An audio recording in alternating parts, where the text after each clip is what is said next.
اور امام الانبیاء صلی اللہ علیہ وسلم نے بھی اپنی احادیث طیبہ کے اندر انسان کو متوجہ فرمایا ہے کہ اپنے وقت کی قدر کرے، اور وقت کے سلسلے میں آپ صلی اللہ علیہ وسلم کا جو عمل ہے وہ ہمارے لیے رہنما ہے۔ ایک حدیث پاک میں آتا ہے، امام الانبیاء صلی اللہ علیہ وسلم ایک جہاد سے واپس آ رہے تھے اور جنگل کا سفر تھا، صحابہ اکرام رضوان اللہ علیہ مجمعین بھی ساتھ تھے۔ ایک آدمی اونٹنی کے اوپر سوار ہو کے آ رہا تھا، اس نے دیکھا کہ لوگ جا رہے ہیں، تو اس اونٹنی والے نے ان لوگوں سے پوچھا، صحابہ اکرام این طریق المدینہ، مدینہ طیبہ کا راستہ کون سا ہے؟ تو صحابہ اکرام نے اس سے کہا کہ بھائی مدینہ طیبہ کا راستہ کیوں پوچھ رہا ہے؟ اس نے کہا جی میں نے سنا ہے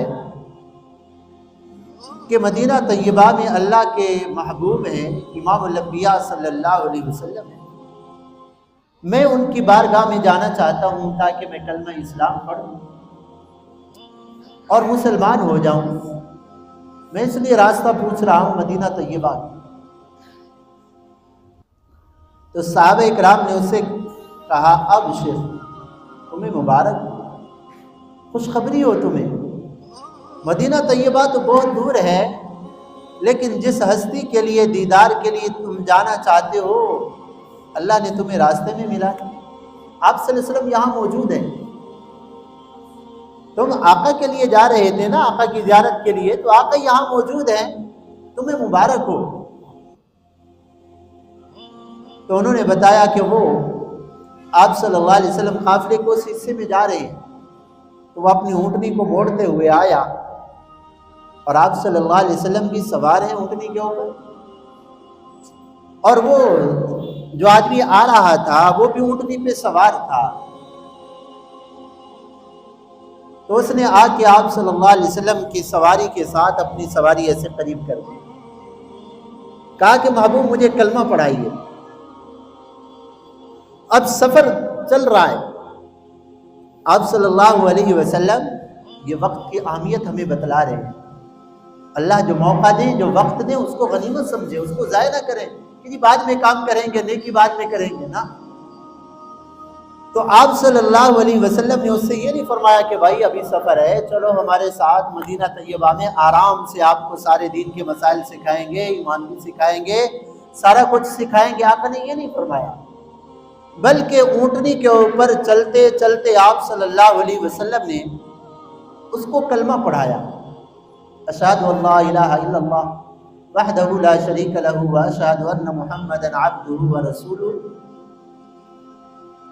کلمہ شہادت جب آپ صلی اللہ علیہ وسلم نے پڑھایا تو اس نے پڑھ لیا، مسلمان ہو گیا۔ اب چل رہے ہیں، اتنے میں اس کی اونٹنی تھوڑی سی بدکی اور وہ اونٹنی سے نیچے گرا اور اس کی گردن ٹوٹ گئی، اس کی گردن ٹوٹ گئی۔ آپ صلی اللہ علیہ وسلم سواری سے نیچے اترے اور اس کے سر کو اپنی گود مبارک میں رکھا، اسی حال میں اس کی روح پرواز کر گئی۔ تو آپ صلی اللہ علیہ وسلم نے فرمایا جس آدمی نے اس جنتی کو دیکھنا چاہتا، جو دیکھنا چاہے، جو آدمی ایسے جنتی کو دیکھنا چاہے جس نے ایک نماز بھی نہیں پڑھی، روزہ بھی نہیں رکھا، لیکن سیدھا جنت میں گیا ہے، وہ اس کو دیکھ لے۔ اس کو موقع ہی نہیں ملا نماز پڑھنے کا، روزہ رکھنے کا موقع ہی نہیں ملا، لیکن وقت کی قدر اس نے کی۔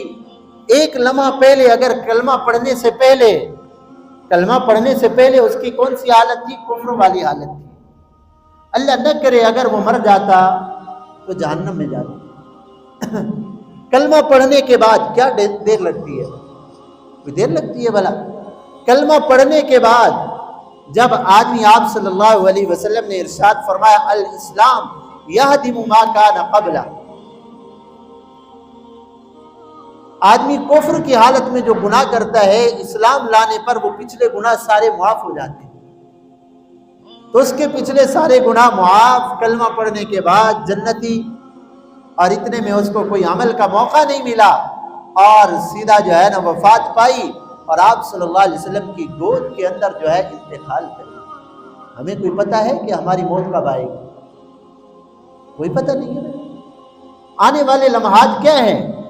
آنے والے سیکنڈ اور منٹ اور گھنٹے کیا ہیں ہمارے لیے؟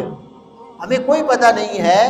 اس لیے آپ صلی اللہ علیہ وسلم نے اس کو راستے کے اندر چلتے چلتے کلمہ پڑھا کر امت کو تعلیم دی ہے کہ اللہ جو وقت دے اس کو غنیمت سمجھو، اس کو ٹالو نہیں۔